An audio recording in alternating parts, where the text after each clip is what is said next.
11.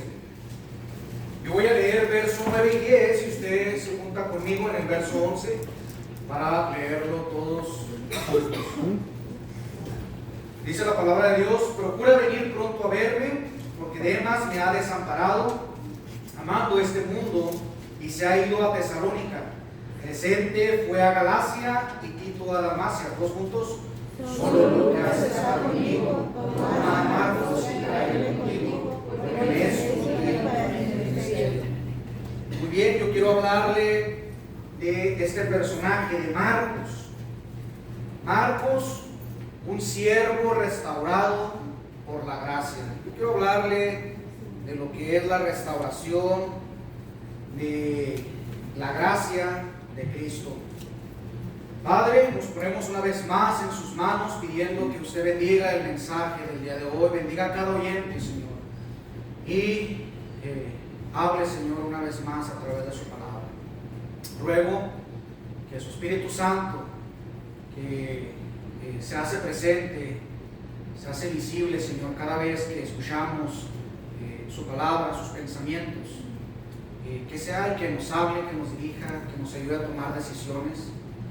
Señor, quite las faltas que hay en mí. Confieso, Señor, que soy un hombre falto y, pues, Señor, solamente por su gracia y misericordia estoy aquí delante de usted para enseñar, Señor, su palabra.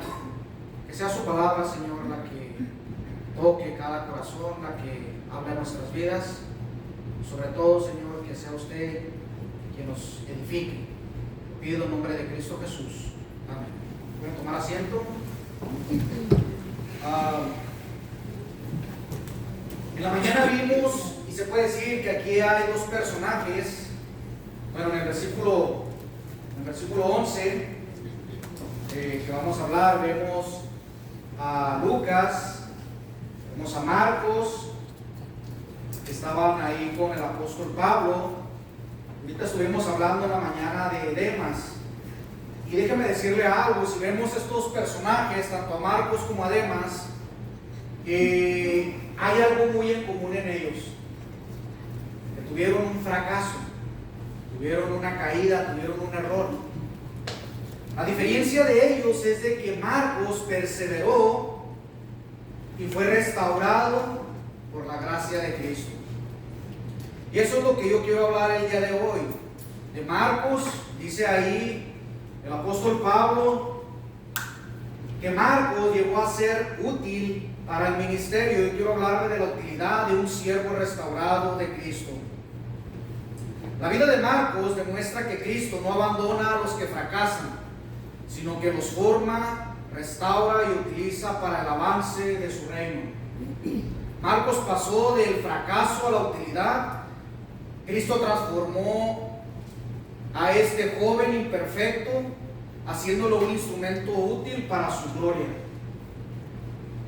Cuando llegamos a este pasaje de la Escritura, encontramos una declaración sorprendente del apóstol Pablo. El apóstol dice él mismo que años atrás se negó a llevar a Marcos al campo misionero. Ahora, estando él cerca de su muerte, estando en prisión, le dice a el joven Timoteo: envía a Marcos, necesito su compañía, porque él me es útil para el ministerio. Yo me imagino que si Pablo estaba ahí en la cárcel, así como los hermanos que están ahí en el Cerezo, pues no tenía la posibilidad de salir y necesitaba un mensajero para llevar las cartas o hacer cierta comisión a las personas que estaban fuera. Y eso era parte del ministerio. Pero ¿cómo ocurrió esa transformación? ¿Cómo pasó Marcos de ser un desertor de la misión a convertirse en un colaborador apostólico y un autor de uno de los evangelios? La respuesta la encontramos en que Marcos no era extraordinario, era un hombre débil, un hombre con faltas, un hombre con fallas. Y la respuesta está en que Cristo era extraordinario y es extraordinario. Él es el que se encargó de todo el proceso de restauración en la vida de ese joven. La historia de Marcos es la historia de la gracia transformadora de Dios, usando a gigantes de la fe como Pablo, como Bernabé y Pedro. Cristo tomó a un hombre inmaduro que experimentó el fracaso y lo transformó en un siervo útil mediante la influencia de hombres piadosos y el poder de su gracia. Cuando pensamos en los gigantes de la fe, principalmente aquí viendo a ellos, vuelvo a mencionar, se nos viene a la mente Pablo, todo lo que él hizo. Aún podemos pensar en Pedro y en Bernabé, aunque no se ve mucho ya después de la separación que hubo. Pero Marcos tuvo un crecimiento, tuvo un desarrollo en su vida, fue moldeado a través de la aflicción, y cada uno de ellos tuvo parte para su restauración. Marcos no comenzó como un héroe de la fe, comenzó como un joven inmaduro que abandonó una misión, abandonó la responsabilidad que se le había delegado. Pero la historia de Marcos demuestra que el fracaso no tiene por qué ser el capítulo final cuando Cristo está obrando en una vida. Al final de sus días, como lo vimos aquí, Pablo le dice a Timoteo: mira, Timoteo, yo necesito a ese hombre. Ese hombre me es útil, y si me es útil a mí, lo va a ser útil, te va a ser útil a ti. Apóyate en él. Esta historia de restauración, hermanos, nos enseña a nosotros que a través de este pasaje y de este personaje tenemos que ser, a lo mejor estamos en la condición, como lo dije en la mañana, de desánimo, de un decaimiento espiritual. Pero si no hemos llegado a esa etapa, podemos ser como Pablo, como Bernabé, aún como Pedro, siendo una ayuda para restaurar a un hermano caído. Lo primero que vamos a ver es que Cristo prepara a sus siervos antes de usarlos. Mire, no pierda ahí el pasaje de 2 Timoteo, y vamos al libro de Hechos, capítulo 12.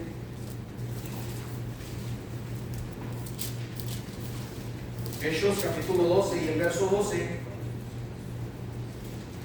Si usted bien recuerda, Pablo había sido llevado preso a la cárcel y salió milagrosamente. Un ángel del Señor lo llevó a las afueras de la cárcel. Dice el verso 12: y habiendo considerado esto, llevó a casa de María, madre de Juan, el que tenía por sobrenombre Marcos, donde muchos estaban reunidos orando. Dice la Biblia que Pedro llegó a casa de María, la madre de Juan, el que tenía por sobrenombre Marcos. En ese tiempo la iglesia estaba siendo perseguida, pero Pedro, estando ahí en la cárcel, es liberado milagrosamente de la cárcel. Los creyentes estaban reunidos orando en la casa de María. Y probablemente Marcos creció en ese medio, en ese ambiente. Un ambiente espiritual, observando cómo los cristianos se reunían en oración, se reunían a escondidas, se predicaba el evangelio, había un buen testimonio. Mire, vaya sin perder Hechos, porque vamos a pasar un tiempo. Vamos así rápido al evangelio de Marcos, capítulo 14 y verso 51.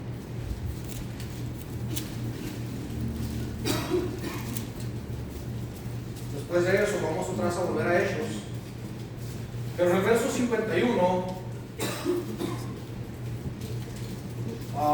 Vemos, dice, pero cierto joven le seguía cubierto el cuerpo por una sábana y le prendieron, mas él, dejando la sábana, huyó desnudo. Es probable que este joven que huyó desnudo podría haber sido Marcos. No podemos afirmarlo con certeza, la Biblia no lo identifica que él haya sido. Pero si realmente fue él, sería interesante observar el contraste. Porque después de eso, siendo él un joven inmaduro que huyó de esa escena de la cruz, terminó escribiendo uno de los evangelios que proclaman la gloria de Cristo. Una verdad muy importante es que la influencia espiritual en el hogar nunca es en vano. Lo que usted le enseña a sus hijos, los altares familiares, los consejos acerca de la palabra de Dios, no son en vano. Dice la Escritura que la palabra de Dios no vuelve vacía. Hay algo. Los padres cristianos debemos entender que Dios puede usar el ambiente espiritual del hogar para formar futuros siervos del Señor. Dios obra provisionalmente preparando a sus siervos antes de llamarlos al ministerio. ¿Sabe? Yo veo aquí en la casa de su madre que era un lugar seguro para la reunión, donde los creyentes se reunían. A pesar de estar siendo perseguidos en ese tiempo, la iglesia sufría persecución, estaba en persecución. Tenían un lugar seguro, un lugar cálido. Y todo eso quedó grabado en la vida de Marcos. ¿Saben, hermanos? Antes de la plataforma, antes del púlpito, antes de ser usados, viene una preparación. Antes del servicio o de cualquier otra cosa, viene una formación que es invisible, que nadie ve. Y Dios ya estaba formando a ese joven. Dios lo puso en un ambiente, en una familia cristiana. Muchos desean hoy en día ser usados por Dios, pero Dios primero trabaja en el carácter espiritual y la vida de cada siervo. Y en la vida de Marcos vemos esa preparación. La iglesia actual debe volver a valorar el discipulado, la formación bíblica, la vida devocional, los hogares cristianos con temor a Dios. Hoy los jóvenes, hoy los adultos, ya no hay temor de Dios. Se ha dejado a un lado la vida devocional, lo mencioné en la mañana, se ha dejado a un lado el discipulado y solamente se toma como algo a la ligera. Y creo que la Biblia nos enseña a ser constantes en esa área.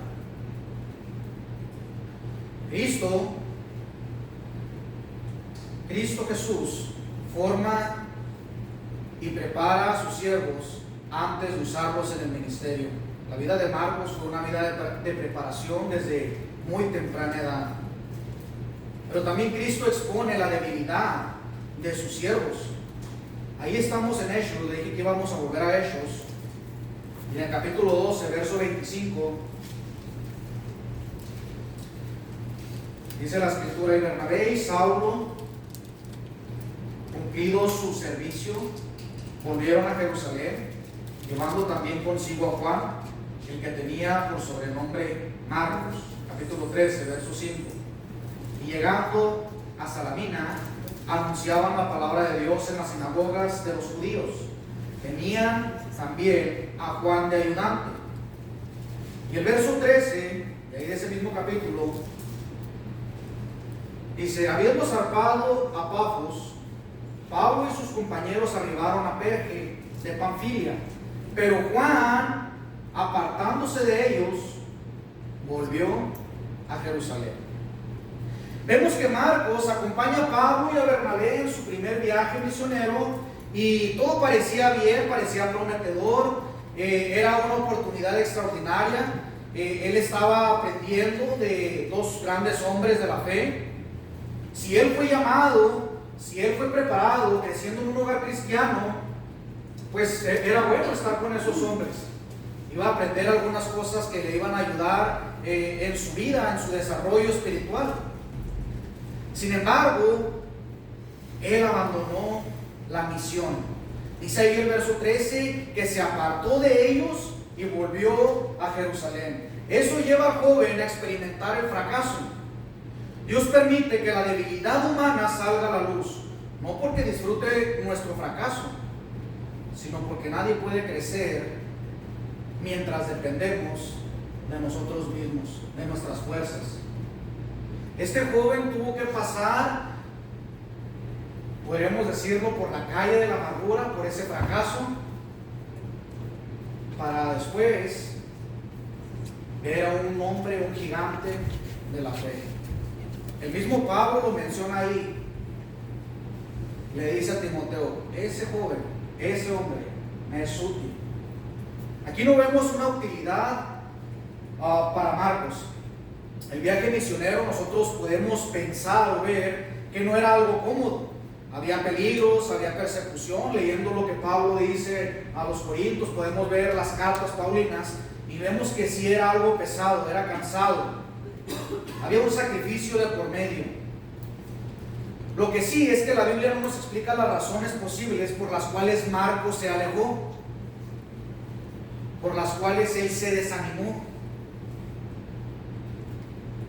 Pero sí tenemos que tomar en cuenta que él era un joven. Probablemente tenía temor, había inmadurez, había algunas dificultades que él no pudo sobrellevar en el viaje. A lo mejor había nostalgia por su hogar. La verdad no sabemos todo esto a ciencia cierta.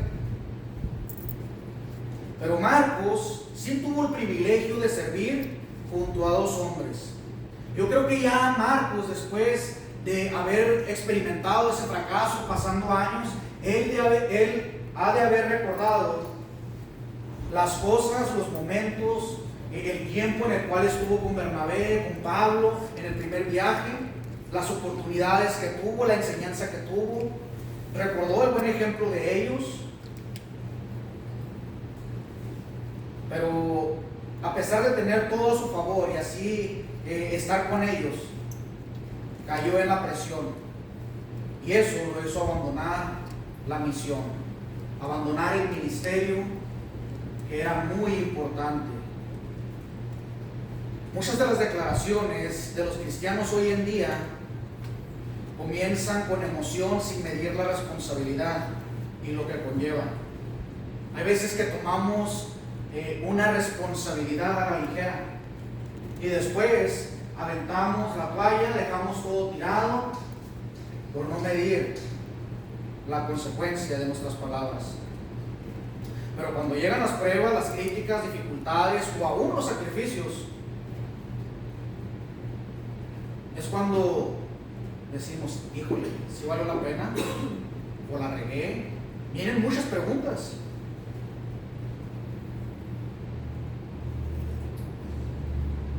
Hoy en día hay personas que abandonan la carrera y dejan su responsabilidad para con Dios, haciendo como si nada hubiera pasado. Lo vimos en la mañana con Demas. En Eclesiastés capítulo 5, verso 4 dice: cuando a Dios haces promesa, no tardes en cumplirla, porque Él no se complace en los insensatos. Cumple lo que prometes. Nosotros como iglesia debemos entender que el verdadero crecimiento ocurre cuando aprendemos a depender absolutamente de Cristo. Cuando nosotros le somos fieles y obedientes a Él. No es necesario llegar a la cima tan rápido. Dios quiere que estemos en la cima y que vamos a estar en la gloria, vamos a estar en el cielo, vamos a ser recompensados. Pero hay pasos que tomar, pasos de fe. Hay que tomar responsabilidades. Dios no quiere que tengamos un cristianismo en el cual vivamos solamente y nos sentemos y escuchemos, nos alimentemos y no hagamos nada. Dios quiere que tengamos responsabilidades, pero también tenemos que ser conscientes de la decisión que vamos a tomar. Si todavía no es el tiempo, hay que esperar. Pero hermanos, también no hay que caer en la comodidad como lo vimos como Demas. Si Dios ya nos ha estado hablando, tenemos que tomar cartas en el asunto. Cada cristiano debemos aprender a depender personalmente de Jesucristo. Nuestras decisiones deben de estar basadas solamente en Cristo. Señor, tú sabes que soy débil, tú sabes que no puedo, tú sabes que te voy a fallar. Espera un poquito de tiempo, fortaléceme, ayúdame, dame convicción para tomar esta decisión, para tomar esta responsabilidad. Si tú quieres, prepárame, ayúdame, guíame. El fracaso de Marcos demuestra la debilidad humana y la paciencia de Cristo para seguir formando a sus siervos. A través de ese fracaso vemos cómo Cristo restaura a quienes han caído. Estamos en Hechos, vea el capítulo 15, verso 37.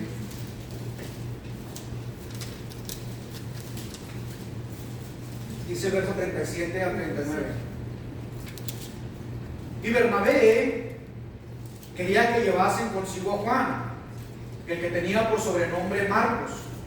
Pero a Pablo no le parecía bien llevar consigo el que se había apartado de ellos desde Panfilia, y no había ido con ellos a la obra. Y hubo tal desacuerdo entre ellos que se separaron el uno del otro. Bernabé, tomando a Marcos, navegó a Chipre. Imagínense cómo se había sentido Marcos. Bueno, yo creo que en ese momento le había valido, la verdad. Pero ya después, ya que reflexionó, ya que le cayó el 20, Marcos había puesto a pensar y dicho: híjole, la regué. Hice que se pelearan estos dos hombres por mi causa, por mi culpa. Y Marcos, yo creo que ha de haber estado con la conciencia remordiéndole. Vemos aquí que hubo tal desacuerdo, dice la Biblia, que fue fuerte, que Pablo y Bernabé salieron cada uno para su lado. Al iniciar este segundo viaje surge este conflicto, surge este problema, y aquí es donde se pone lo bueno. Pablo, él determinadamente dice: yo no quiero llevar a Marcos, yo no quiero llevar a aquel desertor. Fue muy duro, fue muy estricto Pablo. Bernabé sí lo quería llevar. Y vemos aquí que aparece una de las doctrinas más hermosas de toda la Biblia. El tema que estamos viendo, la gracia restauradora. Cristo Jesús usó a Bernabé porque Bernabé vio el potencial de Marcos donde otros no lo veían. Otros veían el fracaso. Bernabé estaba dispuesto a darle una segunda oportunidad, mientras que otros veían el pasado de Marcos. Bernabé vio lo que Dios podía hacer con su futuro. El Señor Jesús usó a Bernabé para enseñarle la gracia. No ignoró el error. Bernabé no ignoró el error de Marcos, pero tampoco permitió que su fracaso definiera su identidad a futuro. Bernabé sabía que el Señor podía restaurarlo. Hermanos, tenemos que ser conscientes como iglesia que respecto a esto, hay personas, ¿verdad?, que han pecado y necesitan restauración. Ahora, quiero aclarar esto. Si vemos aquí con la Biblia, a la luz de la Biblia, hay algo muy importante. Por eso dije que sería una continuación. Demas, si usted vio, no quería ser restaurado. Él amó al mundo. Él no buscó ayuda. Y yo creo que si alguien se acercó a él la ignoró. Pero Marcos, hubo un hombre que se acercó para restaurarlo, para ayudarle, y Marcos aceptó la ayuda. Si la persona, si el pecador rechaza la ayuda, hermano, ¿qué puede hacer? Pero si la persona está dispuesta a corregir su error y se arrepiente, se humilla, Hermanos, Cristo puede transformar a esa persona. Y nosotros no somos quien para impedirlo.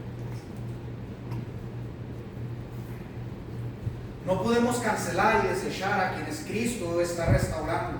Toda congregación saludable necesita verdaderos cristianos, hombres y mujeres con espíritu como el de Bernabé, personas que restauren al caído, que discipulen al nuevo creyente, que acompañen a los que están luchando y que crean en la obra de Dios en la vida de otros. La gracia no ignora el pecado, pero tampoco abandona al pecador arrepentido. Mire, yo no estaría aquí, hermanos, yo no estaría aquí si Dios no hubiera usado a una persona para restaurar mi vida. Muchos conocen mi testimonio, muchos conocen mi vida, no voy a hablarle de eso. Pero a lo largo de mi vida, Dios ha usado infinidad de personas para restaurarme en mis caídas. Yo no sé si Dios lo ha usado con usted, que no lo dudo. Y he aprendido por la palabra de Dios que lo que de gracia he recibido, de gracia doy.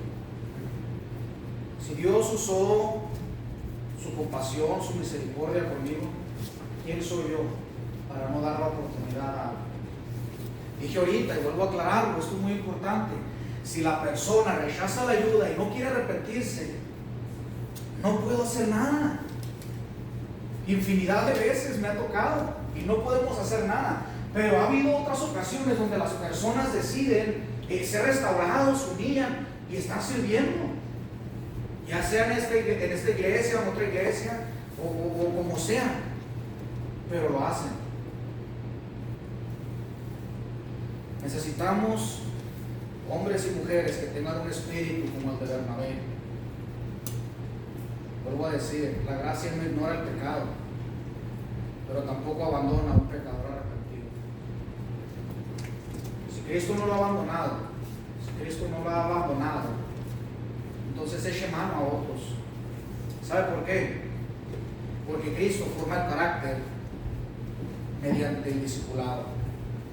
Cuando una persona es restaurada, esa persona empieza otra vez desde abajo. No se le van a dar los privilegios que tenía, sino que se empieza un proceso de restauración en el cual se le disipula, se le enseña otra vez el error, la falta que cometió. Y esta prueba está en observación si en verdad esa persona está caminando con Dios, si hay un fruto digno de arrepentimiento o si solamente está jugando. Lo hemos visto aquí, el pastor y yo hemos tratado de ayudar a personas, y cuando se da el tiempo de restauración, mejor se van. O en otras ocasiones permanecen. Y déjenme decirle algo muy importante, y eso se lo digo porque uno lo ha experimentado. Cuando uno es restaurado, siente que todos lo están viendo, se siente acosado, siente que, híjole, pues qué van a pensar, qué van a decir de mí. Cristo forma el carácter de un cristiano mediante el discipulado. Miren, en Colosenses capítulo 4, verso 10, Pablo escribe a la iglesia y dice: Aristarco, mi compañero de prisiones, os saluda, y Marcos, el sobrino de Bernabé, acerca del cual habéis recibido mandamientos. Si fuera vosotros, recibidle. Filemón, versículo 24, lo vimos en la mañana, y dice: Marcos, Aristarco, Demas y Lucas, mis colaboradores. Aquí Pablo en estos pasajes, después de años de silencio bíblico, menciona a Marcos. Marcos reaparece ya no como un desertor, sino ahora como un colaborador. Cuando la persona que es restituida y está siendo restaurada, discipulada, hermanos, no es de la noche a la mañana, hay un proceso para que otra vez empiece con las actividades, empiece a servir, empiece el liderazgo, ponerlo al frente, a ver si esa persona en verdad es útil, si se ha arrepentido. Podemos ver aquí que ya habían pasado algunos años y Pablo les está diciendo a Filemón y a la iglesia de Colosas que Marcos era un colaborador, que Marcos era una persona útil, como lo menciona Tito. Una verdad que podemos ver aquí es que Cristo usó a Pablo para enseñarle el costo del discipulado. Pablo le enseñó que el ministerio requiere fidelidad. El apóstol no minimizó el abandono de Marcos. Lo vimos que él tomó cartas serias en el asunto y él dijo, no, yo no puedo aceptar a esta persona así. Ahora, podemos ver que Pablo fue muy duro y Marcos a lo mejor fue un poco más, Bernabé fue un poco más sensible. Algo que yo he visto en la Biblia y lo he aprendido de nuestro pastor. Dice, hermano, nosotros cuando somos, veces Dios nos pone para juzgar una situación y la situación amerita un juicio justo, tenemos que ser tajantes, duros con el pecado, pero a la vez misericordiosos. Tenemos que medir la balanza, tenemos que guardar ese equilibrio, decirle a la persona la razón, el pecado, de su pecado, pero también tenemos que mostrarle misericordia para ver si se arrepiente. Como dije, Pablo no minimizó el abandono de Marcos a la necesidad que había a la obra en el segundo viaje misionero, porque el evangelio exigía y exige hoy en día todavía un compromiso serio. Pero el tiempo demostró la madurez de ese joven. Ahora aquí ya lo vemos, podemos pensar que ya es un hombre ya maduro. Años después Pablo escribe en Colosenses y aquí él menciona que este joven, que este hombre, este Marcos, es una persona en la cual él puede enviarlo, él puede, las personas a las cuales él los envía, pueden confiar plenamente en él. Dice, hey, recíbanlo. Yo le he dado mandamiento a él, yo le he dado instrucciones, ustedes pueden confiar en las instrucciones que yo le he dado. Tanta era la confianza de Pablo que él podía dejarlo a cargo de una obra. Ya la responsabilidad se le delegaba a Marcos porque había madurado, había aprendido. A Filemón, Pablo lo llama como un colaborador, como alguien que está ayudando. Y como lo vimos ahorita ahí, que es nuestro versículo a Timoteo en el versículo 11 del capítulo 4, le dice, me es útil para el ministerio. Pablo le está diciendo, mira Timoteo, su ayuda me es útil, su ayuda me es necesaria, este hombre ahora sí me sirve. Qué importante es ver esto, hermanos, porque imagínense que llegue alguien, oye, ¿no tienes un hermano, una hermana que me ayude? Y que dijera el pastor, sí, mira, ahí está ese hermano, ahí está esa hermana, ahí está esa familia. Y dijera, ¿y fulanito o sutanita? No, mejor él. Aquí a Marcos se le da la importancia. ¿Sabe, hermanos? La santificación es progresiva. Cristo nos salvó, nos justificó, somos redimidos de nuestro pecado y hay un proceso. Si usted ya es salvo, hay un proceso que se llama santificación. Ese proceso lo ayuda a crecer, a madurar y a acercarse más a Cristo, vivir en unidad con Cristo, vivir una vida espiritual en unión con el Señor, hasta que estemos en la presencia del Señor y tengamos cuerpos glorificados. Pero la santificación es progresiva. Dios no transforma instantáneamente el carácter de una persona, transforma radicalmente el corazón y el alma. El pecador es salvo, pero la madurez espiritual se desarrolla mediante tiempo, corrección, enseñanza y perseverancia. Una persona que ha nacido de nuevo, si ahorita una persona nace de nuevo, todavía trae arrastrando hábitos de su vida pasada, todavía trae malas costumbres, y esa persona tiene que ir aprendiendo, tiene que corregir aquellas actitudes, tiene que tomar la enseñanza y perseverar en la sana doctrina. Para eso está la iglesia. Ahora, claro que hay una responsabilidad de esa persona, del nuevo creyente. El amor cristiano no elimina la responsabilidad, pero por eso está la iglesia, para restaurar con gracia, para discipular con paciencia, para enseñar fidelidad, para formar obreros maduros. La madurez espiritual requiere tiempo.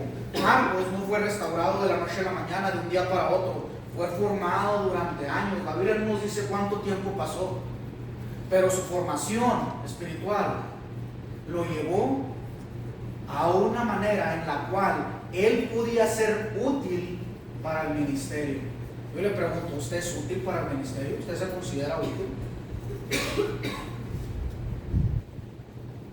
Puede decir alguien, ese hermano, esa hermana es útil, úsalo.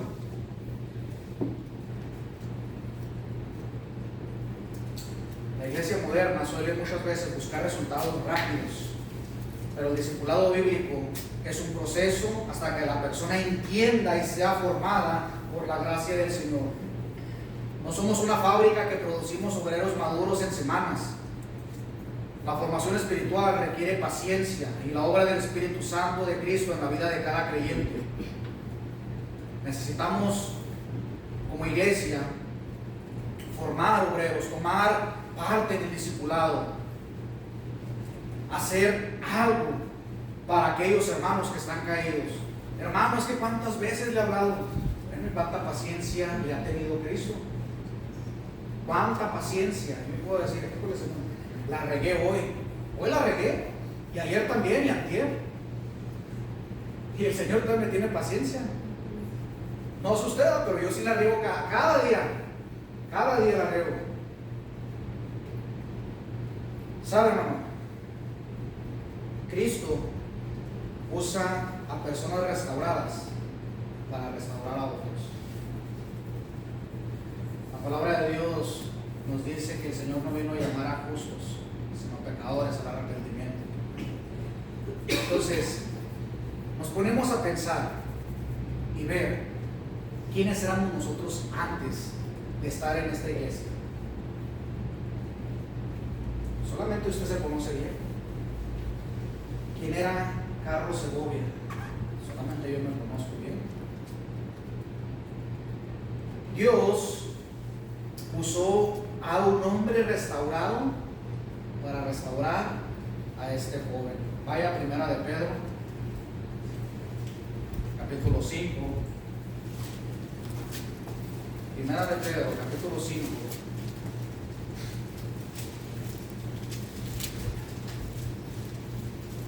Verso 13. Dice el apóstol Pedro: la iglesia que está en Babilonia, elegida juntamente con vosotros, y Marcos, mi hijo, os saludan.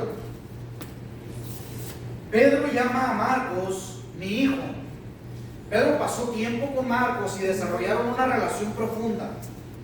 Pedro, el que fue liberado de la cárcel y llegó a la reunión de oración en casa de su madre, se convirtió en su mentor espiritual. La tradición cristiana sostiene que Marcos fue intérprete y colaborador cercano del apóstol Pedro. Cristo usó a Pedro para enseñarle la restauración. Si podemos recordar, Pedro conocía muy bien el dolor del fracaso, porque él también experimentó un fracaso. Pedro negó al Señor 3 veces y Cristo lo restauró. Pedro fue como un padre espiritual para Marcos. Lo ayudó con paciencia porque él experimentó la restauración y la paciencia de Cristo.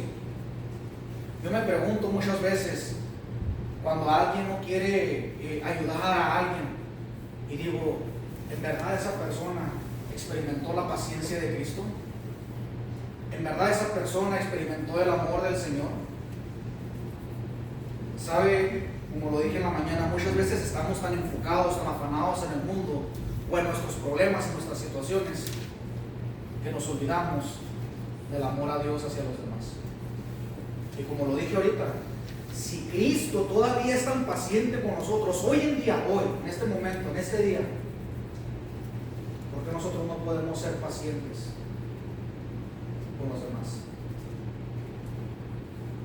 Vuelvo a decir, porque a veces se trastornan o confunden las palabras. Si el pecador no quiere ser restaurado y quiere vivir en su pecado, ese ya no es asunto mío, no es asunto suyo. Dios se va a hacer cargo de ellos. ¿Cuántos pecadores hay afuera de estas puertas que no quieren ser restaurados en sus vidas por la gracia transformadora de Cristo? ¿Cuántas personas usted le ha hablado el plan y le ha mostrado el plan de salvación, le ha mostrado el Evangelio y han rechazado rotundamente lo que Cristo les ofrece? Ese asunto ya no es nuestro, ya está en manos del Señor. Pero nosotros, aunque nos cueste, tenemos que tomar parte y cartas en el asunto. Si Dios nos manda eso, hermanos, pues aunque no queramos, tenemos que doblegar nuestra carne. ¿Usted cree que el Señor no sufrió en esa cruz? Todo lo que pasó el Señor, los desprecios, las humillaciones, los rechazos,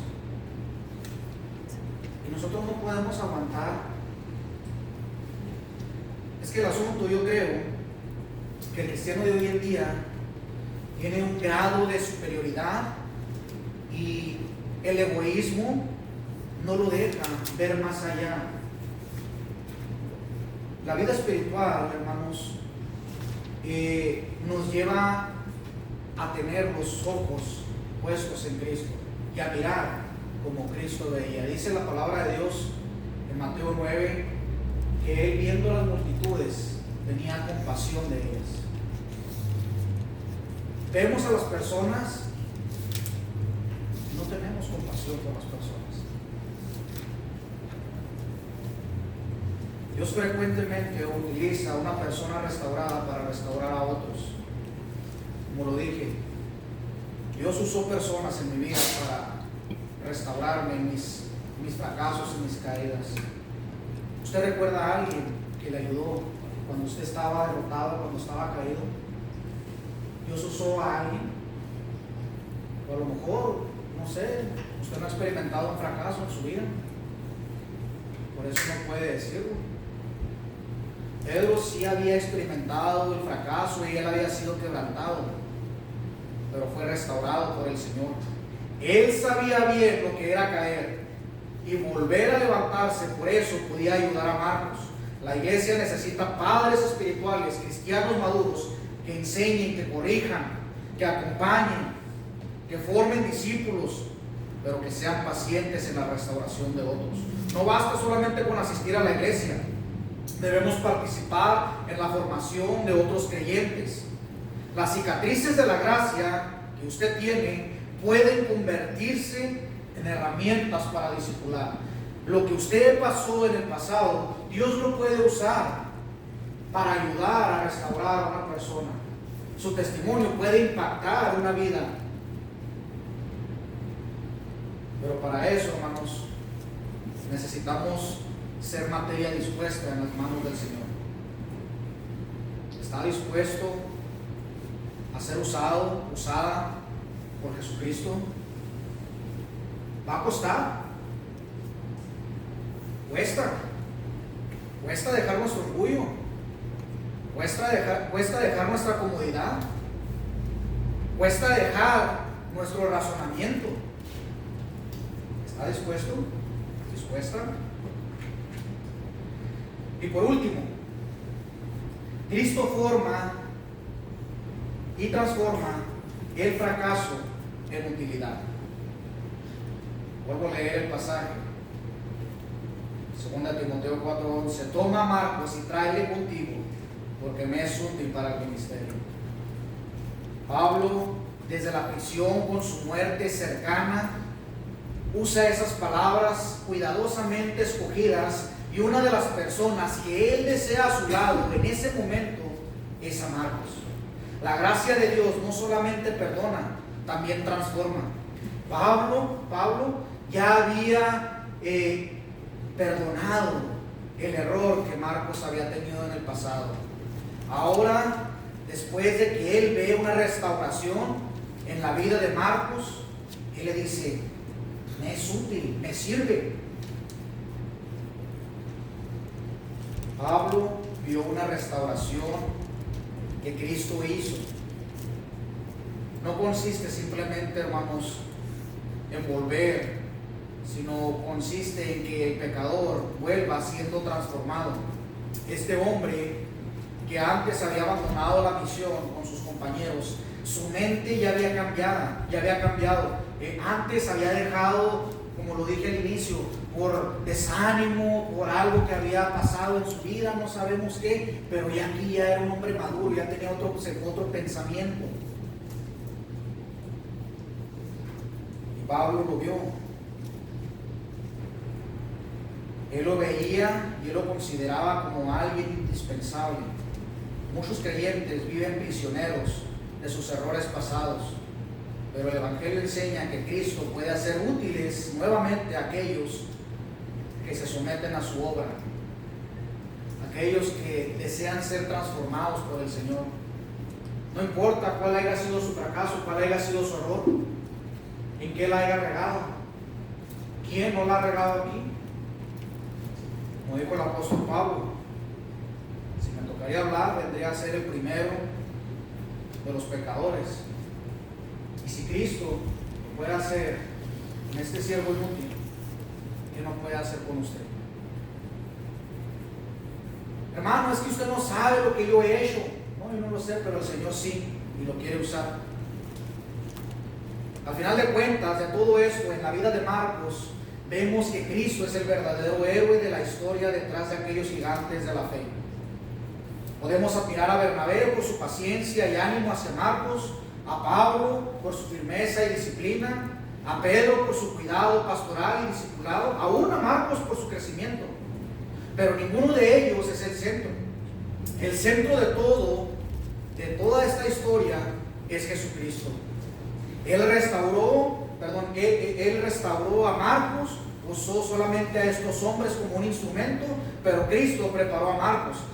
Cristo lo sostuvo, Cristo permitió su fracaso en la prueba, Cristo lo transformó, Cristo fue quien lo restauró y Cristo produjo su madurez para hacerlo útil.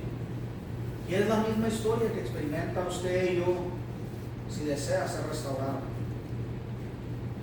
Dios va a usar a lo mejor un hermano, va a usar al pastor, una hermana, pero Cristo es el centro de su historia. Así como lo es en la vida de Marcos, Cristo lo es en la de nosotros. La historia de Marcos, hermanos, es en realidad nuestra historia. Y vemos ahí la fidelidad de Cristo. Marcos, como lo vimos al inicio, fue un joven privilegiado por tener 3 grandes mentores: Pablo, Bernabé, Pedro. Fue un joven expuesto al Evangelio desde muy temprana edad.